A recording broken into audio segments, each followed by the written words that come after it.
Thyroid gland पढ़ लिया था, समझ आ गया था सबको? किसी को डाउट तो नहीं है? इधर थायराइड ग्लैंड में कोई डाउट तो नहीं है ना? चलो पैराथायराइड ग्लैंड, पैराथायराइड ग्लैंड कहाँ पे प्रेजेंट था? कहाँ पे था? पैराथायराइड ग्लैंड कहाँ पर था? नेक में थायराइड था। हाँ, नेक में तो थायराइड है, तो पैराथायराइड कहाँ था? उसके पीछे। हाँ, कहाँ पे? थायराइड ग्लैंड के पोस्टीरियर पार्ट में, पता चल गया? और थायराइड ग्लैंड कहाँ पे था? नेक में, in front of the trachea, trachea के सामने था बिल्कुल। और पैराथायराइड कहाँ पे है? थायराइड ग्लैंड के बिल्कुल पोस्टीरियर पार्ट में प्रेजेंट होता है। ठीक है, नंबर में कितने होते हैं? 4 to 5 नंबर होते हैं। ठीक है, it is already seen that it decrease the level of the calcium. और ये स्टिमुलेशन कब करेगा? जब हमारे बॉडी में कैल्शियम का लेवल डाउन हो जाएगा। थायराइड ग्लैंड ने क्या काम किया था? क्या काम किया था? कैल्सिटोनिन हार्मोन बनाया था। कैल्सिटोनिन हार्मोन ने क्या काम किया था? कैल्शियम के लेवल को इंक्रीज किया था। तो एक चीज इंक्रीज हो रही है तो दूसरी डिक्रीज भी तो होगी, नहीं तो ज्यादा ना हो जाएगी, एक्सेसिव लेवल पे हो जाएगी। तो पैराथायराइड ग्लैंड ने क्या काम किया? इसको डिक्रीज करने का काम किया, इसको स्ट्रेच करने का काम किया। ठीक है, और किसके अपोजिट काम किया है इसने? कैल्सिटोनिन हार्मोन ने अपोजिट काम किया है, क्योंकि कैल्सिटोनिन क्या कर रहा था? इंक्रीज कर रहा था कैल्शियम के लेवल को। ठीक है, इसने उसके अपोजिट एंटी काम किया है। एंटी काम किया है तो डिक्रीज करने का काम किया है। ठीक है, उसके लेवल को मेंटेन करने का काम किया है। और क्या काम किया है इसने? पैराथायराइड ग्लैंड ने हमारी बॉडी का जो इंटरनल एनवायरनमेंट होता है, जिसको हम हीमोस्टैटिस बोलते हैं, उसको मेंटेन करने का काम किया है। यानी कि एक हार्मोन भी अगर इम्बैलेंस हो जाता है तो हमारा इंटरनल एनवायरनमेंट यानी कि बॉडी का जो इंटरनल फंक्शंस होते हैं ना, वो भी इम्बैलेंस हो जाएंगे। तो इसने क्या काम किया है? सेकंड, इंटरनल एनवायरनमेंट को मेंटेन करने का काम किया, जिसको हम बोलते हैं हीमोस्टैटिस प्रोसेस। क्लियर है इतना? पैराथायराइड हार्मोन स्टिमुलेट कहां से स्टिमुलेट हुआ है? हमारा किडनी से। किडनी ने एक हार्मोन और सीक्रेट किया है, जिसको हम क्या बोल सकते हैं? गैल्सिट्रोइन हार्मोन। क्या बोलेंगे उसको हम? गैल्सिट्रोइन हार्मोन। जो गैल्सिट्रोइन हार्मोन होता है वो क्या काम करेगा? जैसे ही हमने फूड इनटेक किया, गैस्ट्रोइंटेस्टाइनल ट्रैक्ट काम करता है उस टाइम से हमारा। ठीक है, जीआईटी ट्रैक्ट कहां से स्टार्ट होता है? GIT tract mouth to anus. Intestine काम नहीं करती है क्या? वो ट्यूब-लाइक स्ट्रक्चर किसका होता है? वो जीआई सिस्टम का। ठीक है, माउथ से लेके एनस तक इसको बोलेंगे हम जीआई सिस्टम, यानी कि गैस्ट्रोइंटेस्टाइनल ट्रैक्ट। ठीक है, और गैस्ट्रोइंटेस्टाइनल ट्रैक्ट क्या काम करता है? फूड को एब्जॉर्ब करने का काम करेगा। ठीक है, एब्जॉर्प्शन फूड का कहां से स्टार्ट हो जाता है? माउथ से। जैसे ही माउथ के अंदर फूड एंट्री की, वैसे ही उसका एब्जॉर्प्शन स्टार्ट हो गया। ठीक है, तो जैसे ही हमने फूड खाया, फूड में सारी चीजें होती हैं, कैल्शियम है, प्रोटीन है, कार्बोहाइड्रेट, ठीक है, सारे मिनरल्स प्रेजेंट होते हैं। तो इसने क्या काम किया था? कैल्सिट्रोइन हार्मोन ने जो भी हमने फूड को इनटेक किया है, उस फूड से कैल्शियम को एब्जॉर्ब कर लिया। एब्जॉर्ब कर लिया और कहां पे जाके छोड़ दिया? ब्लड के अंदर। ठीक है, अब ब्लड के अंदर अगर डिसऑर्डर हो जाए, कैल्शियम का कम हो जाए, तो क्या बोलेंगे उस टर्म को? क्या मैम? ब्लड के अंदर कैल्शियम का लेवल डाउन हो जाएगा तो क्या बोलेंगे? क्या डिजीज होगी उसको? कैल्शियमिया। हाँ, कुछ तो बोलो, गलत सही कुछ तो रिप्लाई दो भाई। क्या बोलोगे?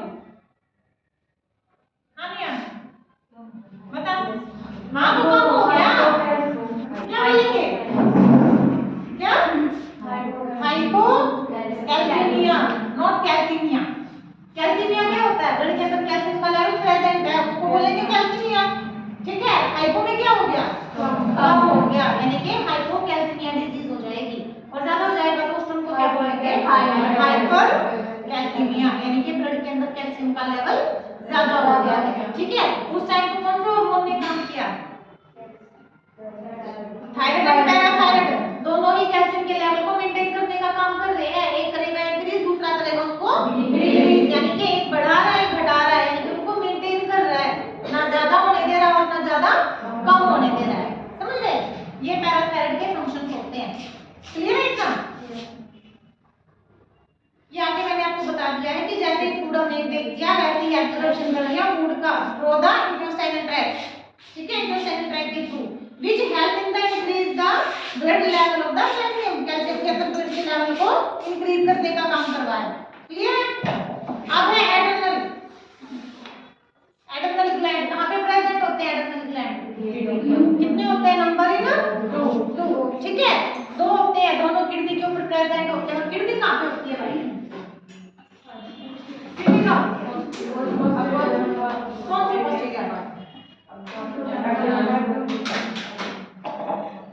एब्डोमेन के पोस्टीरियर पार्ट में। अब एब्डोमेन कैविटी कहाँ होती है? डिफाइन करोगे तो कैसे लिखोगे? एब्डोमेन कैविटी को 2 नंबर में डिफाइन करने के लिए बोल दिया, एब्डोमेन कैविटी, तो कैसे इसको लिखोगे? कैसे लिखोगे? कहाँ पे? Just below the cavity and the pelvic cavity के ऊपर और thoracic cavity के नीचे, just below the diaphragm, जहाँ से हमारा diaphragm खत्म होता है वहाँ से एब्डोमेन स्टार्ट हो जाता है। समझे? ऐसे इसको डिफाइन करना। अगर 2 नंबर में कुछ कोई भी कैविटी अगर पूछी जाए ना, तो जहाँ से वो शुरू हुई है और जहाँ पे वो खत्म हुई है, दोनों के बीच में प्रेजेंट होती है, जिसको बोलते हैं एब्डोमेन कैविटी। क्लियर है? अब देखो एड्रेनल ग्लैंड 2 होते हैं, दोनों किडनी के ऊपर प्रेजेंट होते हैं। सुपीरियर मतलब ऊपर की साइड प्रेजेंट है। ठीक है, these are 3 to 5 centimetre in height. Height में कितनी होती है ये? 3 से 5 सेंटीमीटर इसकी हाइट होगी। ठीक है, और इसकी विड्थ कितनी है? चौड़ाई कितनी है किडनी के ऊपर जो प्रेजेंट है? 2 से 3 सेंटीमीटर। और थिकनेस कितनी आएगी इसकी? 1 सेंटीमीटर। इट्स वेट, जो इसका वेट होता है वो कितना होता है? 3 to 5 ग्राम। ठीक है, ग्राम में, किलो में मत लिख के आ जाना वहां पे। अकॉर्डिंग टू इट्स फंक्शन और स्ट्रक्चर। हां, बहुत कितना तो हमारा जैसे लीवर ही होता है, इसके आगे कोई नहीं होता इतना हैवी। ठीक है, अकॉर्डिंग टू इट्स फंक्शन और structure adrenal gland divided into 2 region, यानी कि जो इसका स्ट्रक्चर है और जो इसके फंक्शन है वो डिपेंड करते हैं इसके स्ट्रक्चर के ऊपर। यानी कि इसको 2 पार्ट में डिवाइड किया गया है, adrenal cortex and adrenal medulla part. Kidney भी ऐसे ही थी। आउटर पार्ट कौन सा था? Cortex part. और इंटरनल कौन सा है? Medulla part. तो ऐसे ही सेम इसके भी 2 पार्ट है, एक हो गया हमारा आउटर, एक हो गया इनर रीजन। रीजन मतलब एरिया। ठीक है, तो इसको 2 पार्ट में डिवाइड किया है और 2 पार्ट के अकॉर्डिंग ही ये अपना काम करता है। क्लियर है? कुछ ना समझ आए तो पूछ लेना भाई। The anterior blood supply to the gland is by the branches from the abdomen, aorta and renal artery, यानी कि जो एड्रेनल ग्लैंड को ब्लड सप्लाई होती है वो कहाँ से होती है? Abdomen, aorta. Aorta means superior aorta, जो हार्ट की सबसे बड़ी ब्लड वेसल्स है, सबसे बड़ी आर्टरी को हम एरोटा बोलते हैं। ठीक है, जो हमारे ऊपर की साइड में 3 पार्ट में डिवाइड हो गई थी, अब वो ऊपर की साइड जाएगी तो क्या नीचे की साइड में आएगी? डिसेंडिंग में आएगी ना। तो डिसेंडिंग में आएगी तो वो कहां से क्रॉस, हार्ट के पीछे से क्रॉस होके कहां गई? एब्डोमेन में। ठीक है, तो उसको बोलेंगे हम एब्डोमेन एरोटा। और रिनल आर्टरी क्या होगी फिर? रिनल वेन, रिनल आर्टरी क्या होती है? रिनल मींस किडनी, यानी कि किडनी के पास से जो भी आर्टरी और वेन्स जाएंगे वो उसको ब्लड सप्लाई करने का काम करेंगे। ठीक है, एब्डोमेन एरोटा और रिनल आर्टरी। ठीक है, 2 इसको ब्लड सप्लाई होते हैं। समझ गए? अब एड्रेनल कॉर्टेक्स के बारे में पढ़ेंगे, यानी कि हम एड्रेनल का आउटर पार्ट पढ़ते हैं अभी। ठीक है, फर्स्ट स्टेज के अंदर this is the part of the adrenal gland. अब एड्रेनल कॉर्टेक्स है तो किसका पार्ट है? एड्रेनल ग्लैंड का पार्ट है। ठीक है, adrenal cortex produce the steroid hormone. कौन सा हार्मोन सीक्रेट किया इसने? स्टेरॉइड हार्मोन को सीक्रेट किया, जिसको हम बोल सकते हैं कॉर्टिकोस्टेरॉइड। ड्रग्स भी होती है स्टेरॉइड। ठीक है, उसी को बैलेंस करने का तो काम करेंगी ये। समझ गए? तो उसको हम क्या बोलेंगे? कॉर्टिकोस्टेरॉइड। कॉर्टिकोस्टेरॉइड में 3 टाइप के हार्मोन्स आ गए। अब फर्स्ट आ गया ग्लूको, ग्लूको मींस ग्लूकोज आ गया। सेकंड इज मिनरल्स, मिनरल्स में आते हैं आपके क्या आएंगे? साल्ट आते हैं हमारे, मिनरल साल्ट। ठीक है, और थर्ड इज सल्फर। ठीक है, तो तीनों हार्मोन को भी ये बैलेंस करने का काम करेगा। नाम से ही पता चल रहा है, ग्लूकोज आ गया, ग्लूकोकॉर्टिकोइड आ गया, सेकंड इज मिनरल कॉर्टिकोइड आ गया, थर्ड इज सल्फर। ठीक है, अब फर्स्ट है इसका ग्लूको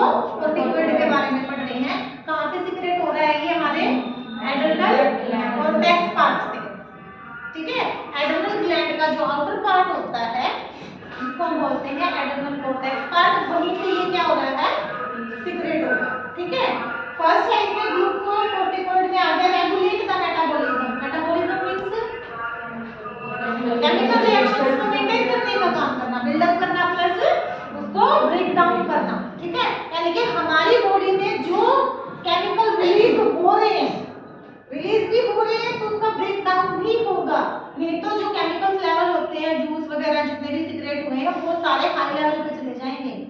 ठीक है, तो उसको मेंटेन करने का भी काम करते हैं। दो प्रोसेस होते हैं इसमें, एनाबॉलिज्म प्लस कैटाबॉलिज्म। एना मींस बिल्डअप करना, कैटा मींस ब्रेक डाउन करना। ठीक है, उन दोनों प्रोसेस को मिला के हम क्या बोल सकते हैं, मेटाबॉलिज्म। तो ग्लूकोकोर्टिकोइड ने क्या काम किया था, ग्लूकोकोर्टिकोइड ने क्या काम किया, मेटाबॉलिज्म को मेंटेन करने का काम किया। समझ गए?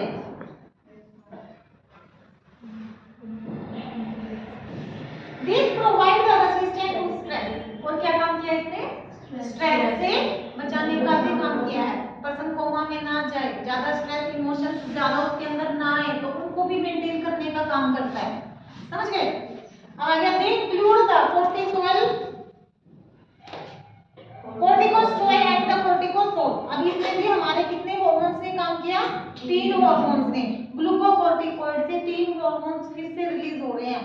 First is corticosol, second is third corticosteroid. ठीक है, एंटीरियर पिट्यूटरी सीक्रेट करने का काम करता है।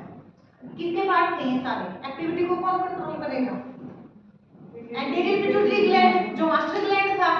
ठीक है, वो इनको क्या करेगा, सीक्रेट करने का काम करेगा, इनकी एक्टिविटी को कंट्रोल करने का काम कर रहा है। बताया था ना, ये हमारे 9 हार्मोन्स को सीक्रेट कर रहा है। ठीक है, पिट्यूटरी ग्लैंड। ACTH, ACTH हाँ, एडर्नो कोर्टिकोट्रोपिक हार्मोन। ठीक है, फुल फॉर्म अच्छे से याद कर लेना। Which further stimulate the secretion of the glucose। इससे क्या काम किया इन्होंने, ये ग्लूकोकोर्टिकोइड को मेंटेन करने का काम किया है, क्योंकि सारे वहीं से रिलीज हो रहे हैं। और इन सब की एक्टिविटी को कौन कंट्रोल कर रहा है, हमारा एंटीरियर पिट्यूटरी ग्लैंड। कोई भी चीज हमारी कोई भी बॉडी में ऑर्गन है कभी भी सिंगल वर्क नहीं करती है, एक दूसरे को ये सपोर्ट करते हैं। ठीक है, जैसे आप लोग यहाँ पे सिंगल कोई पढ़ने के लिए नहीं आएगा, एक दूसरे के साथ आ रहे हो तो क्लासेस चल रही हैं। ऐसे ही सेम हमारी बॉडी के अंदर चीजें होती हैं, एक दूसरे को सपोर्ट करती हैं। हार्ट ने अकेले काम नहीं किया, हार्ट के साथ हमारी हार्ट की बीट भी निकल रही है। हार्ट बीट को कौन कंट्रोल करेगा, भी बहुत ज्यादा ना बने या ज्यादा कम ना हो, उसको कंट्रोल किसने किया था, हार्ट बीट चल रही है, कंटिन्यू हार्ट कॉन्ट्रैक्शन कर रहा है, तो उस कॉन्ट्रैक्शन को भी तो कोई ना कोई कंट्रोल कर रहा होगा हमारी बॉडी में। कौन कर रहा है, कौन कर रहा है, हमारा सारा सिस्टम यहाँ पे फिट होता है। ये हेड है, हेड मतलब हेड जो हेड मास्टर होता है वो पूरे स्कूल को कंट्रोल में करता है। तो ये हमारे इसको हेड क्यों बोला गया है, ये हमारी पूरी बॉडी के सिस्टम को कंट्रोल कर रहा है। ये डैमेज हो गया तो पर्सन कोमा में गया, हार्ट काम करता हो, बंदा मरा हुआ है। समझे, ये कंट्रोल में करता है। तो हार्ट बीट को भी कंट्रोल किसने की, ब्रेन ने। ब्रेन के भी पार्ट होते हैं, कौन से पार्ट ने, मेडुला ऑब्लिंगेटा ने। सेम हमारे लंग्स भी कॉन्ट्रैक्शन कर रहे हैं, ब्रीथ कर रहे हैं तो कॉन्ट्रैक्शन भी कर रहे हैं, एक्सप्लोजन भी हो रहा है, फैल भी रहे हैं वो। ठीक है, तो क्या हुआ, इसको कंट्रोल कौन करेगा कि ज्यादा ब्रीथ ना बने, ब्रेन का कौन सा पार्ट, सेम मेडुला ऑब्लिंगेटा। कौन सी दुनिया में चले हुए आप लोग, ये बता दो, सारी चीजें मैं बता चुकी हूँ। ठीक है, ब्रेन नर्वस सिस्टम पढ़ाया था ना, तो मैंने सारी चीजें बताई थी। तो सेम इसके अंदर भी हमारा किसने, एंटीरियर पिट्यूटरी ग्लैंड, और एंटीरियर पिट्यूटरी ग्लैंड जो होता है वो भी हमारे ब्रेन के अंदर प्रेजेंट होता है। समझ गए आप?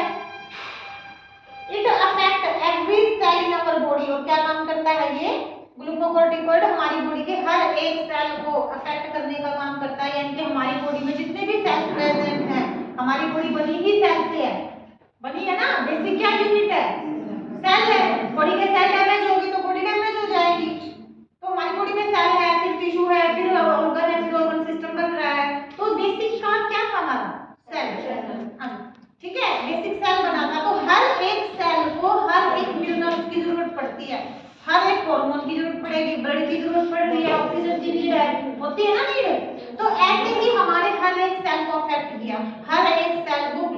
की नीड होती है। और ग्लूकोज ही हमारी बॉडी को सबसे ज्यादा एनर्जी देने का काम करता है। 60% अकेला ग्लूकोज काम करता है हमारी बॉडी के अंदर, समझे आप? जो कार्बोहाइड्रेट होता है ना वो 60% वर्क करता है। एक दिन खाना ना खाओ आप, सबसे ज्यादा कौन लेवल डाउन हो जाएगा? किस चीज का लेवल डाउन होगा? ग्लूकोज का लेवल डाउन हो जाएगा और खाना खाते ही एनर्जी आ जाती है, क्योंकि सबसे ज्यादा ग्लूकोज ही प्रेजेंट होता है हमारे हर एक खाने में। जिसको डायबिटीज होती है ना उसको पूछना क्या क्या नहीं खाना है, बस उसको ये पूछो क्या खाना है, ठीक है?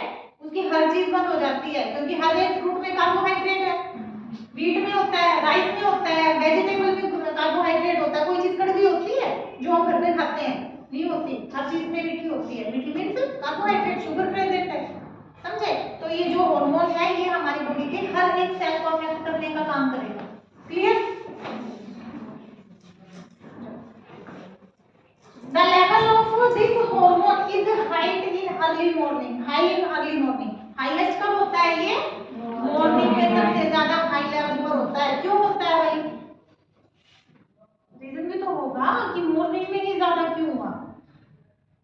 रात को कोई वर्क करता है, एक्सरसाइज करता है? खाना खा के क्या करते हैं हम लोग? सो जाते हैं। तो ब्लड के अंदर क्या हुआ? ग्लूकोज का लेवल ज्यादा हो गया क्योंकि हमने कोई एक्टिविटी नहीं की। हमारी बॉडी ने ग्लूकोज को अच्छे से क्या मतलब उसको खर्च नहीं हुआ, कोई एनर्जी खर्च नहीं हुई हमारी, नहीं हुई है ना। तो ग्लूकोज का लेवल मॉर्निंग में जब उठते हैं तो सबसे ज्यादा हाई होता है। और सबसे ज्यादा एक्टिव भी हम कब होते हैं? मॉर्निंग में। फटाफट उठ के घर के काम करने हैं, कोई खेत में गया, कोई एक्सरसाइज करने गया है, एनर्जी भी तो हमें कहाँ से मिलती है? ग्लूकोज से।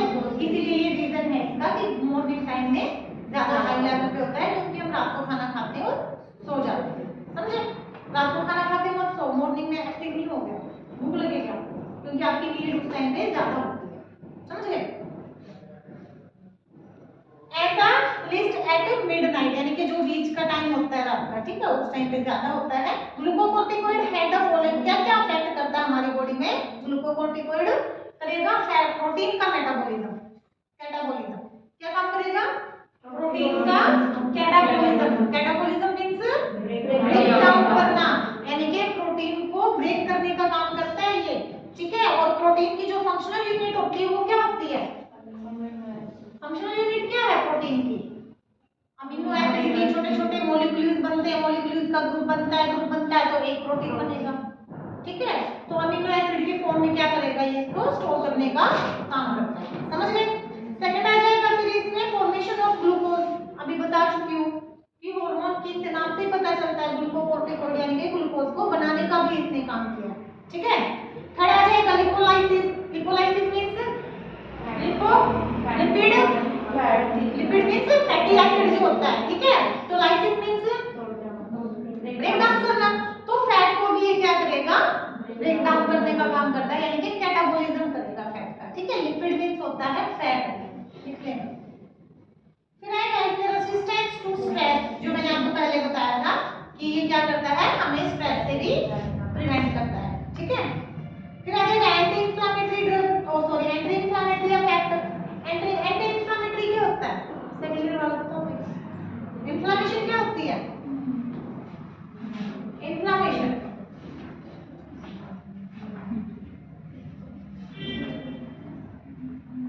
इन्फ्लेमेशन कल भी बताई थी, type of inflammation, cause of inflammation, sign and symptom of inflammation. क्या है इन्फ्लेमेशन? किसी बॉडी में इंजरी, हाँ, किसी भी हमारी बॉडी में किसी भी ऑर्गन की या किसी टिश्यू की इंजरी हो जाना, ठीक है? उसके वर्क के अंदर कोई अबनॉर्मलिटी आ जाना, वो किसकी वजह से हुआ? किसकी वजह से हुआ? पैथोजन ऑर्गेनिज्म की वजह से। जब हमारी बॉडी के अंदर कोई भी ऑर्गेनिज्म या माइक्रो ऑर्गेनिज्म एंटर कर जाता है, बैक्टीरिया बैक्टीरिया एंटर करेगा तो उस ऑर्गन को वो अफेक्ट करता है ना, उसको बोलते हैं इन्फ्लेमेशन। अब इसने क्या काम किया है? एंटी, एंटी मींस अगेंस्ट, यानी कि जो इन्फेक्शन हमारी बॉडी में हो रहा है ना उससे भी बचाने का काम करता है, एंटी इन्फ्लेमेटरी अफेक्ट, ठीक है? इन्फ्लेमेशन से बचाने का काम करेगा, समझ गए? Depression of immune system. Immune system क्या होता है? इम्यूनिटी सिस्टम क्या करेगा?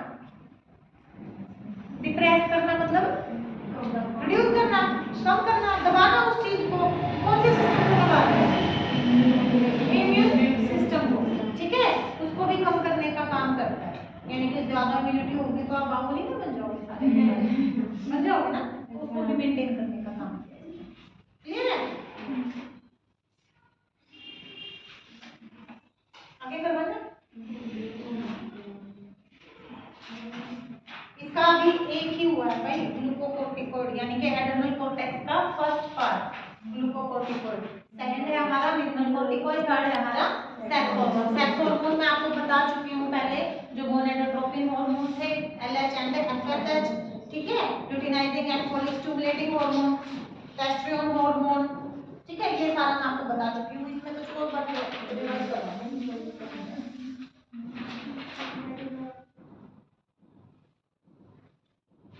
मिनरल कोर्टिकोइड करना है, इतनी कैपेसिटी बढ़ाने की और क्या बोल रहा है करवा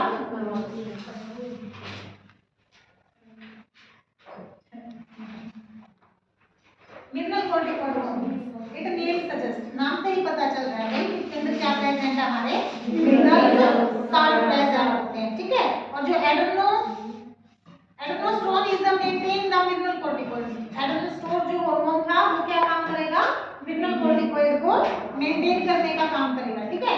it maintain the fluid and electrolyte balance. Minerals क्या है हमारे, साल्ट है, कौन कौन से साल्ट है, पोटासियम, सोडियम,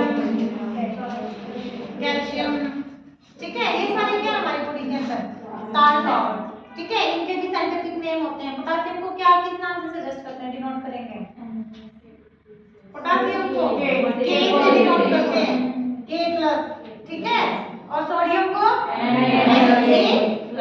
ठीक है।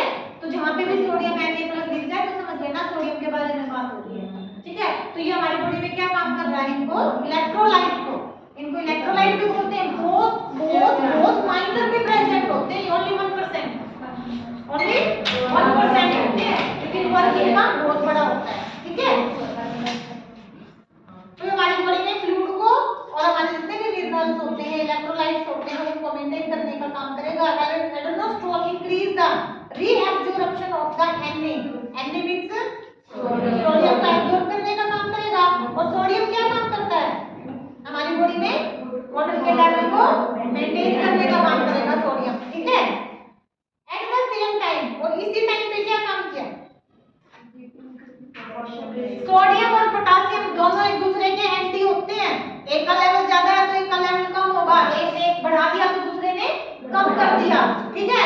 अभी इसने सोडियम ने क्या काम किया था, Na+ ने क्या काम किया था, हमारी बॉडी में फ्लूइड के लेवल को मेंटेन किया, रिटेन करके रखा है। अब फ्लूइड ज्यादा ना हो जाएगा, अब फ्लूइड स्टोर हो रहा है तो क्या हो जाएगा, स्वेलिंग हो जाएगी, असाइटस हो जाएगा, एब्डोमेन बड़ा हो जाएगा, ठीक है। तो इसको भी तो डिक्रीज करने का भी तो काम करना है ना। इसके अपोजिट कौन काम करेगा, हमारा पोटासियम ने क्या काम किया, यूरिन को एक्सक्रीशन करवाने में हेल्प की। सबसे ज्यादा फ्लूइड किससे लॉस होता है, हमारे यूरिन से। यूरिन ज्यादा होता है, स्वेटिंग भी इतनी नहीं होती है, ठीक है। सर्दियों में क्या है, स्वेटिंग तो होगी नहीं, यूरिन पास हो रहा है, ठीक है। तो ये बना रहा है एक दूसरे को घटा रहा है, ठीक है। एक ने मेंटेन करके, एक ने स्टोर करने का काम किया, दूसरे ने उसको डिक्रीज करने का, बॉडी से बाहर निकालने का काम किया। और बॉडी से बाहर वही चीज बाहर निकलती है नेचुरली जिसका हमारी बॉडी में कोई फंक्शंस नहीं होता है। वेस्ट मटेरियल को बाहर निकालते हैं बॉडी से, ठीक है। तो ये वेस्ट को बाहर निकालने में हेल्प की किसने की है, पोटासियम। समझ आ गया,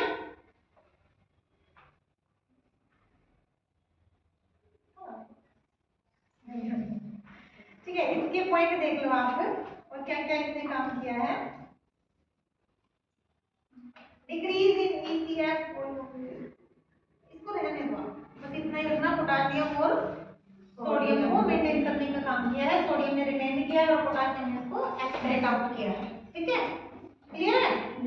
अब है सेक्स हार्मोन, छोटा सा ही है, सेक्स हार्मोन पहले भी करवा चुके हैं, ठीक है। It is a male sex hormone, specially किसके अंदर काम करता है, ये मेल के अंदर, ठीक है।